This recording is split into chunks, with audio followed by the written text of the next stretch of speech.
In the summer of 2018, a British father and son who were catching crabs along Reculver Beach in Kent stumbled upon a historical item of intense value. What they found was the concrete core from a World War II cylindrical test bomb.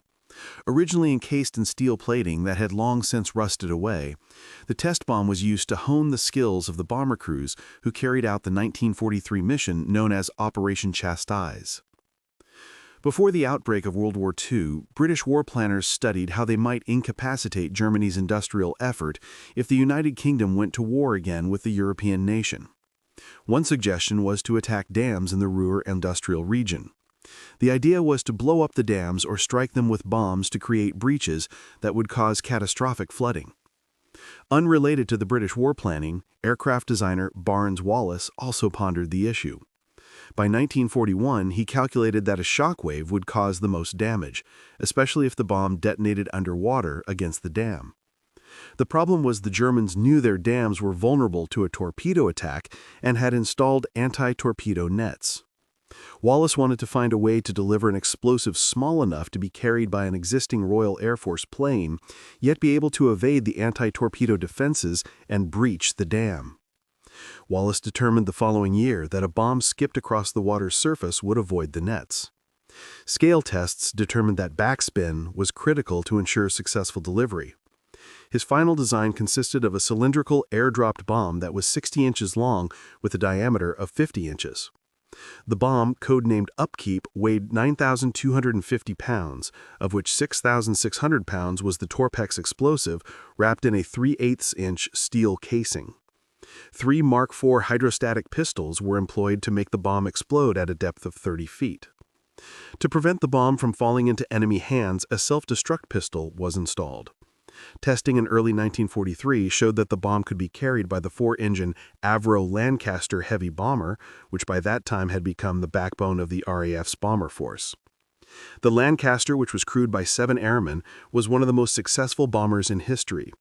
Introduced in February 1942, the Lancaster Mark I was powered by 4 1,280 horsepower Rolls-Royce Merlin 20 liquid-cooled V12 engines. This allowed the aircraft to cruise at 200 miles per hour and gave it a range of 2,530 miles.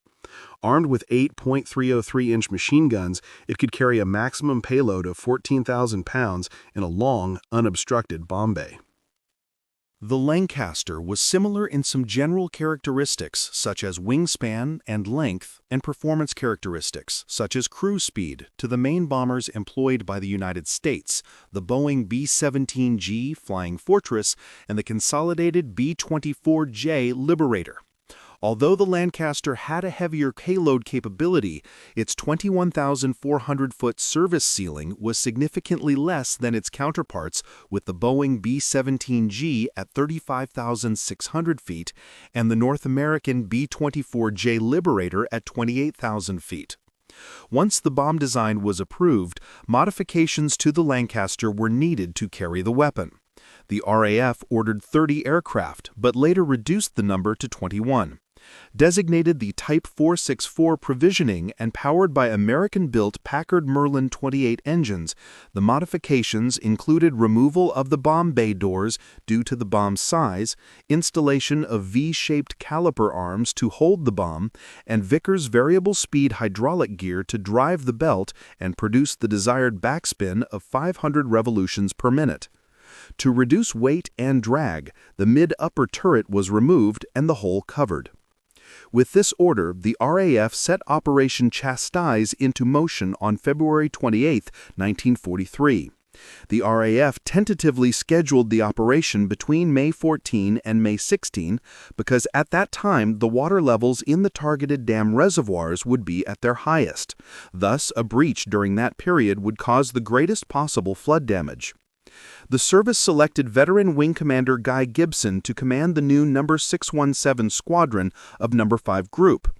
Gibson in turn selected 21 crews from various group squadrons to be based at Scampton in the East Midlands. Gibson informed his men that the mission would be against targets that required proficiency in low-level night flying. The RAF suspended flying regulations in order to improve aircrew efficiency. Tests using inert bombs allowed Wallis to determine that the bomb needed to be released at a height of 60 feet while flying at 220 miles per hour. No bomb sight or altimeter in use by the RAF was accurate enough for such a low-level attack. Wing Commander Charles Dan solved the bomb sight problem. He constructed a handheld triangular device made of wood with a sighting hole at the apex. The opposite base had nails in various points that, when lined up with the dam's 2 sluice towers, fixed the release point for the bomb. Determining the 60-foot height took a bit more effort. The result was the employment of 2 Aldis spotlights. One spotlight was installed in the nose and the other behind the bomb bay. The lights were angled to create a figure-8 pattern that could be seen in front of the starboard wing. Bomb testing began on April 16 at Reculver. By month's end, the squadron had begun flying the modified Lancasters. Gibson was debriefed in April as to the potential targets in Germany. The extensive low-level flight testing revealed that the standard radio sets were not reliable at low altitudes. To remedy the situation, engineers exchanged them for VHF sets. Gibson decided to use only tracer rounds for the Lancaster guns. The highly visible tracer rounds would serve to intimidate German flak gunners more than rounds they could not see. On May 11, No. 617 Squadron dropped inert bombs for the first time. Up until that point, all of the trials had been conducted with test pilots. The first and only test with a live bomb took place 2 days later. The weather forecast for the target region during the proposed dates looked favorable. The RAF ultimately decided to proceed with the mission on May 16. Wallis arrived at Scampton to oversee the arming and loading of the weapons into the aircraft.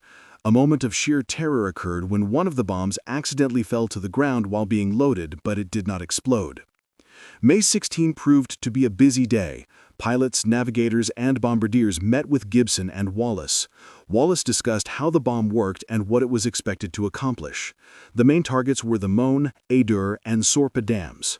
Alternate targets were the Lister, Ennepe, and Daimel dams.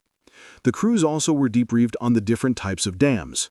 For example, Möhne, Adur, Lister, Ennepe, and Daimel were gravity dams constructed of masonry and concrete and held in place by their own weight. To destroy these dams, the bombers were to line up so that their attack runs occurred over the reservoir. In contrast, Sorpe was an earthen dam with a central concrete core that was supported on both sides by sloping earthen ramps. To strike Sorpe, Wallis had decided that the bomb would be dropped without spin near the dam's crest. Instead of flying over the reservoir, the pilots were to fly the length of it. A final briefing for the crews occurred at 6 p.m. The first wave consisted of 3 flights of 3 Lancasters taking a southern route. They were to strike Möhne Dam first and then proceed to Adur Dam. If any of the aircraft in the fight still had bombs left, they could strike Sorpe Dam. The commanders in the first flight were Gibson, John Hopgood, and Harold Martin. The pilots in the second flight, which would take a northern route, were Squadron Leader Henry Young, David Maltby, and Dave Shannon. The commanders in the third flight were Squadron Leader Henry Maudsley, William Astell, and Les Knight. The second wave's primary target was the Sorpe Dam. 5 aircraft departed at 1-minute intervals. The commanders were Joe McCarthy, Norman Barlow, Les Munro, Vernon Byers, and Jeff Rice. The third wave, which was composed of 5 aircraft, served as a reserve. It departed 90 minutes after the previous wave. The commanders in the third wave were Warner Otley, Louis Burpee, Ken Brown, William Townsend, and Cyril Anderson. The RAF planned to radio them their targets during the flight. At 9 p.m. on May 16, 1943, the prearranged signal went off and the crews of the first wave boarded their aircraft. McCarthy's plane developed a mechanical failure, so the crew rushed to the sole backup, which lacked the VHF radio set and Aldis spotlights. Due to their longer route, the second wave left first at 9:28 p.m. The first wave departed 11 minutes later. The third wave did not take off until 9 a.m. the following morning. 1 aircraft in the wave was downed by enemy anti-aircraft fire. After making a test run, Gibson lined up Möhne Dam and dropped his bomb. After 3 bounces, it sank and exploded. Unfortunately, the bomb detonated too far from the dam. No breach occurred, but the explosion destroyed the anti-torpedo nets. Hopgood's plane was hit by the dam's flak guns on his approach, which resulted in the bomb being dropped late. It bounced over the dam and landed near the power station behind the dam. The bomb exploded, destroying the power station. Hopgood's Lancaster caught fire and blew up, but its 3 crewmen were able to escape. 2 survived and were captured. Martin's bomb veered too far off-center before exploding, leaving Mona Dam still undamaged. Young's bomb struck the dam and sank before exploding. Although the bomb hit the target, it appeared not to have caused any damage. Maltby noticed the dam was beginning to crumble when he released his ordnance. After 4 bounces, the bomb struck the dam and sank before detonating. The resulting explosion, as with the previous 4, caused a geyser of water. After ordering Shannon to prepare for his run, Gibson noticed a large amount of water pouring off the other side of the dam. He then spotted a massive hole in the structure. Calling off Shannon, Gibson notified Group 5 that Mona Dam had been breached. Sending Maltby and Martin home, he ordered the others to follow him to Eder Dam. Encountering no opposition, the 5 aircraft reached Eder Dam. It was going to be a difficult approach for the pilots, but fortunately, Eder lacked air defenses. Shannon made a few aborted runs before dropping his bomb. Though it exploded next to the dam, the structure remained intact. Maltby followed. The bomb was dropped so late that it struck the parapet and detonated, causing severe damage to his aircraft, which was never seen again. Only Knight remained. After an aborted run, he dropped his bomb. It bounced 3 times, striking the dam slightly to the right of center, after which it sank and detonated. After waiting for what seemed like an eternity, Gibson watched Eder Dam break. Quote, "It was as if a gigantic hand had pushed a hole through cardboard," unquote, he recalled. Gibson notified Group 5 that a breach had occurred at Eder Dam. At that point, the 5 aircraft turned for home. On the return leg, Young was shot down off the Dutch coast. The second wave had a more difficult route, having to fly near the heavily defended island of Texel that bristled with anti-aircraft guns. Barlow was the first to reach Germany, but his aircraft subsequently disappeared. For unknown reasons, the bomb's self-destruct mechanism was never armed, and the Germans recovered an intact bomb to study and reverse engineer. A breach is shown in the Eder Dam on the Weser River in a photograph taken the day following the attack. Monroe's Lancaster was struck by flak after crossing Vlieland in northern Holland. The aircraft lost both internal and external communications, as well as power to the tail turret. With no communications and decreased defensive capability, Monroe returned to Scampton. His landing was almost disastrous when he cut in front of another returning aircraft. Group 5 lost contact with Byers shortly after takeoff. Drifting too close to Texel, he was downed by flak. As for Rice, he was flying over the Wadden Sea, an intertidal zone along the coast of Holland, where he and his fellow crewmen were having difficulty judging their altitude. They inadvertently hit the surface of the water. The collision tore off their bomb. Having lost his bomb, Rice turned back to Scampton. McCarthy reached Sorpy, but was puzzled to find that there was no sign of an attack in progress. Although visibility was good and there were no enemy air defenses present, he had to make several runs along the dam because of the lack of Aldis spotlights. On his 10th run, McCarthy dropped his bomb, without backspin, along the center of the dam on the water side. It rolled down and exploded. He observed crumbling along the top of the dam, but no breach. As it reached the continent, the third wave received their targets by radio. Otley led the wave. Shortly after being directed to Lister Dam, his aircraft was hit by flak. Before the aircraft exploded, one crew member escaped and was captured.